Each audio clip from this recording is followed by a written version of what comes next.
Alright, got a gold here for part 2 of portrait making. Now, in the last video, quick recap, we were doing facial stuff like the eyes, the hair, skin. Now, the uniform is going to be a different story.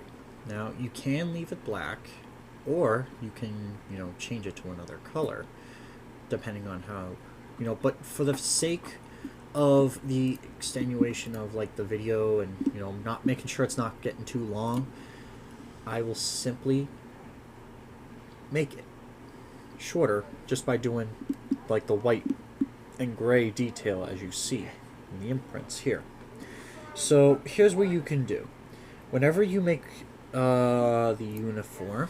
I have color examples here to help out.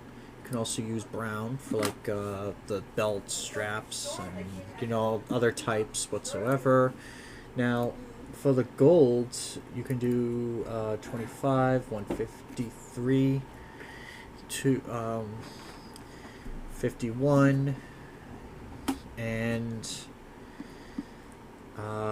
yeah, so you can use that type of color scheme, which will help a lot. So what I do is let's start off with the shoulder pads, which are up here. Or you can just do one layer. Again, it's all up to you. You just got to be mindful of where you go with it. Alright, so once you have that, you can darken it a little bit, give it like that more realistic type of tint. Then make sure it's overlay. Make sure you have no hardness on the brush, and you can begin. So it kind of looks like this, or actually no, that's too orange. So let's try halfway. See if that gets better. Maybe you would have to do that in Photoshop. All right. So there's a couple ways of doing this. I know it seems like I'm jumping around. So here's what we can do. The tint of the colors seems a little off. So what I'm going to do is I'm going to snip it again, then copy it. This is color sampling, like cross color sampling via Photoshop to, well, at least my own version. So then, why isn't this working? I have no idea. Okay, so you do that, copy, then you do that.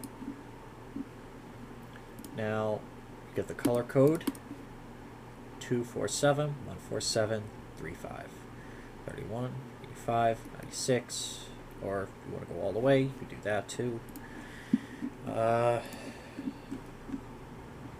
Hopefully this goes well. Wait, why isn't this working?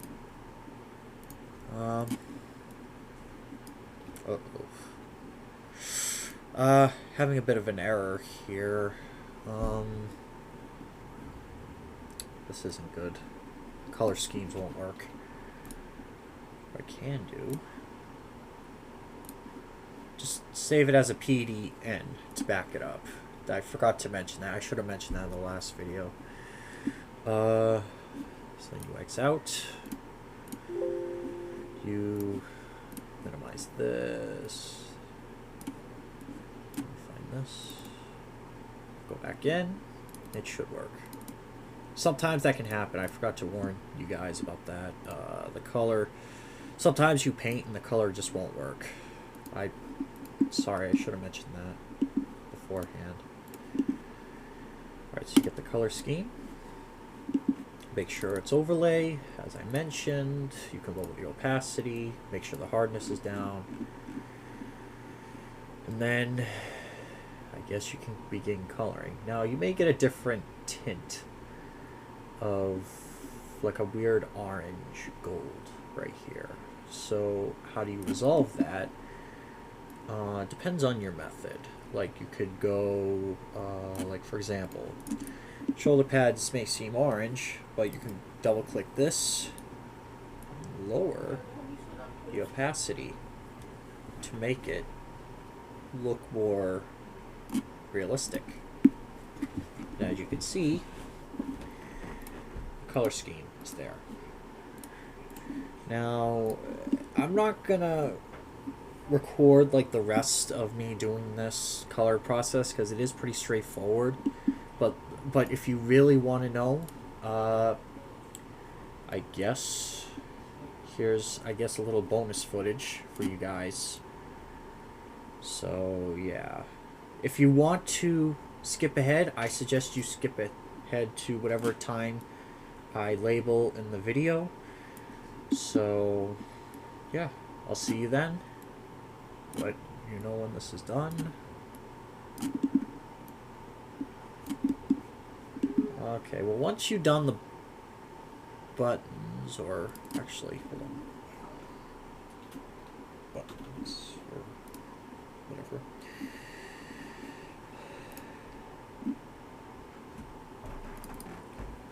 Okay.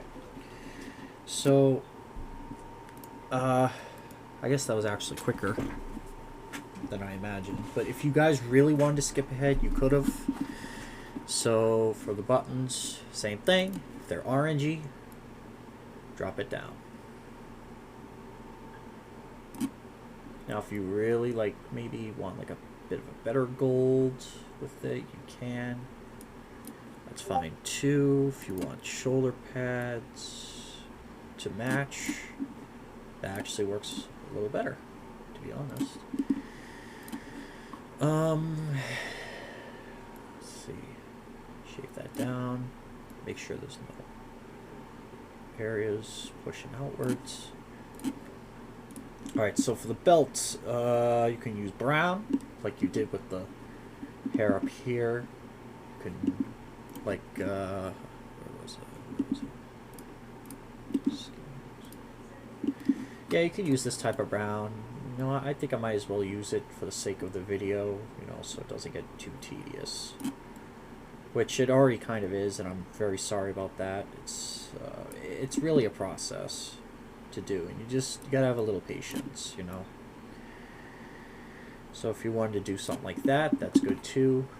Now for the metal, this is when it gets strange.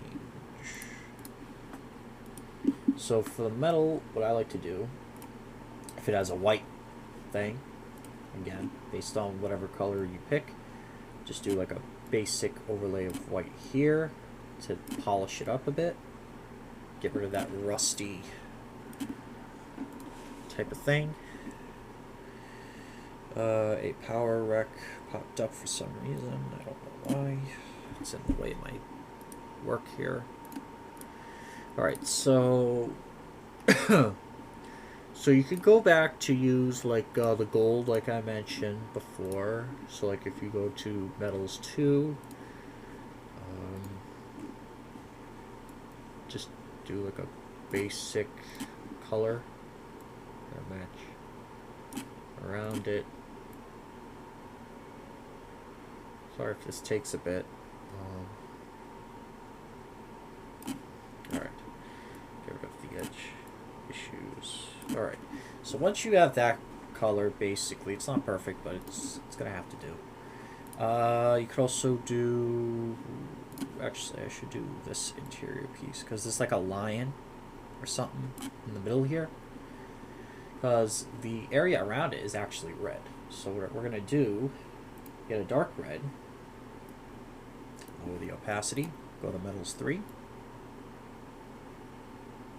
do something kind of like this. I did it a little differently, but it's been a while since I last did Alexander's portrait, so it may come up different on your end, which is okay.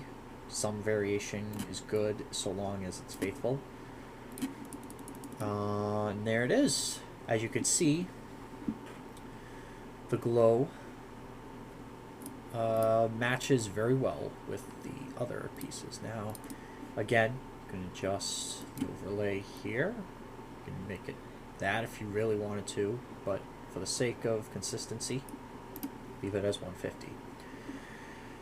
All right. As you can see, we're pretty much done. All that's left now is we're going to... Okay, to back this up, I'm going to save the PDN, you know, just to keep it safe and whatnot.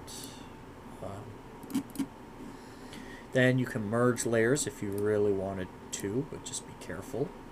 And, oh, yeah, I say color kind of diffused. I hate it when that happens.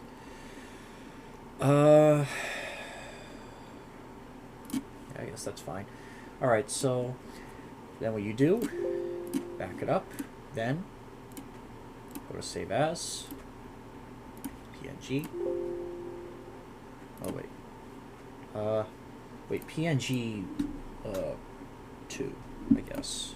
You want to make sure everything is backed up, flatten it, and you're done. Now, this next section. So PDN is backed up. Here's the PNG. Alright. So now what you want to do, make sure the size is Photoshop here. So you go to Photoshop, you open it up, yada yada. So you go 156 by 210. That is the official proportion for all the portraits. Yes, every single portrait uses that type of color. No, size, sorry. But the color also applies too, depending on what you use. Like you could see vanilla style portraits up on my top right's desktop, which is a good example. Like, that's the other thing too. If I drag this in here, oh wait, it's DDS. Oh, I forgot to mention, it only works with PNG or certain other, I think BMP too, but it does not work with DDS, TGA, or .jpeg or JPG, if that makes any sense. So, let's move along. We've got the portrait. PNG, remember, do not select the PDN, otherwise this will happen pretty much with any other unreadable file. So then you drop it in here, you can resize it to a proper proportion.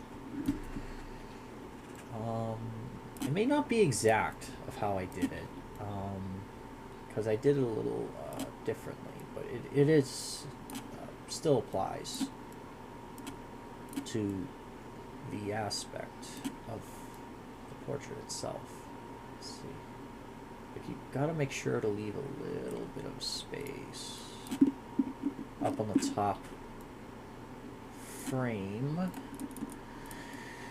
And yeah, that looks pretty good.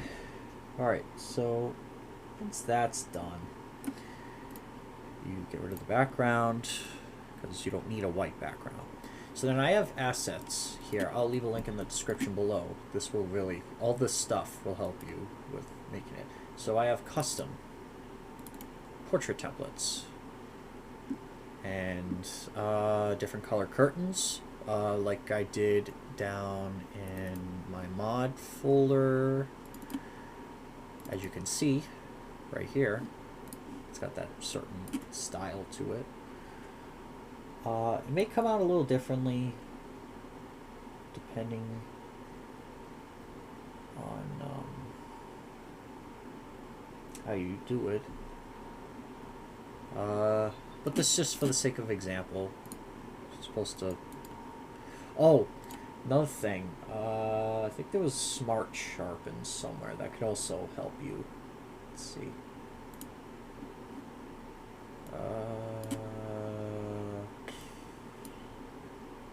You don't want to, like, you don't want to overkill it. You just gotta watch for any errors and stuff, and then once that's done, you can just yeah, it looks a little better. Alright, so once you polish up the portrait a little more, once you resize it properly, then you can put whatever background you want. So let's do that gold again. Oh, sorry. So then you drop it in, Put it as the bottom layer. And there he is. Now, here's where you get the shadows. Now, you double click this. Drop shadow. 130. And there you go. As you can see, it bears a very, very close and strong resemblance to this one I did. Some of the parts are different, but this is just for the sake of making an example of what I usually would do in a portrait. You may do it differently, but that's how the style works. Well, that's about wraps it up. I hope this helped you. I hope, I know it's a bit long, but just be careful when you make portraits. That's all I gotta say. If you want to rewatch this tutorial, go ahead, go back to part 1. If you want to restart from this one, you can do that too. Leave a like, comment if you want, subscribe, and have a good day.